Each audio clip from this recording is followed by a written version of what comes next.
A self-identified itinerant whittler, folk craftsman Bill Henry has mastered over 200 forms and carved an estimated 20,000 pieces, many of which are on display in private and public collections, including the Museum of Appalachia and the Smithsonian.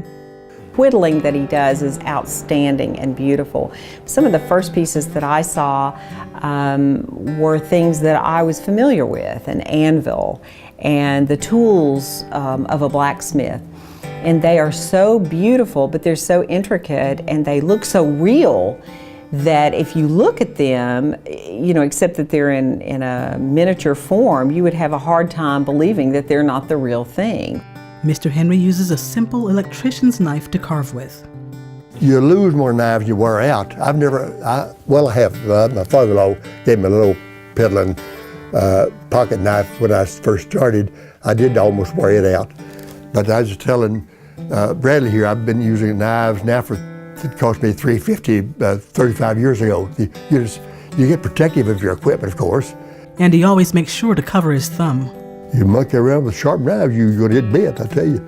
I buy them by the hundreds, I really do. And I've turned on a bunch of other folks who run around with bloody nubs about those Band-Aids. I'm intimidated if I don't have them on my thumb, yeah. His wood carvings include miniature tools, birdhouses, working wooden padlocks, and more of what Mr. Henry describes as miniature Americana. I was interested in old antique tools and implements, kind of indigenous to this area before then. So I was collecting those things when I could afford them. And it kind of grew out of that. That's determined the direction it took. So I started doing those little miniatures. Mr. Henry has spent over 50 years representing Tennessee culture and crafts to the nation, not just as a practitioner, but also as an advocate of the folk arts.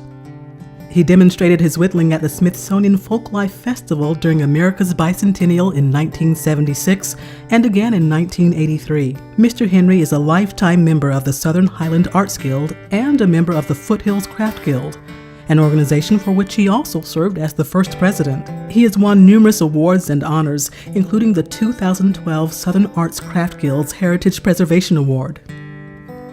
All that and 50 cents to buy you a cup of coffee, Yeah, I just do it because I love it. But those things are nice. I'm not putting them down at all. I'm proud of them all. Born in a coal mining camp in Gatliff, Kentucky, Mr. Henry moved to Clarefield, Tennessee in 1939 and then to Oak Ridge as a teenager. After a stint away in the military, Mr. Henry returned to Oak Ridge where he has stayed to the present. This man grew up in dire poverty. His father was a coal miner back in the day, and his father suffered a serious back injury in the mines, likely type of thing that would not even that would be prohibited, whatever he was doing, or certainly be covered by workman's comp or whatever.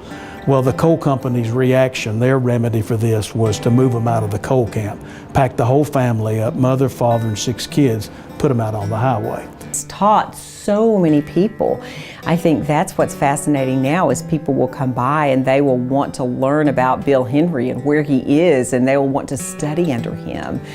So he has so much value and importance, not just in our little area, but in such a large scope. Mr. Henry can still be found with legs crossed at the knee, glasses low on his nose, and a Band-Aid on his thumb, whittling with great concentration and sanding finished works of art to meet his own high expectations. Taught me if you find something you enjoy to stay with it, yeah. No, it's just taught me a great deal, I guess, but I've met some wonderful people. I've done some wonderful things. I've been some exciting places I'd never have gone to. I was raised very, very poor. He just engages with people, and he loves to talk to people, and he'll talk as he's whittling and working like that.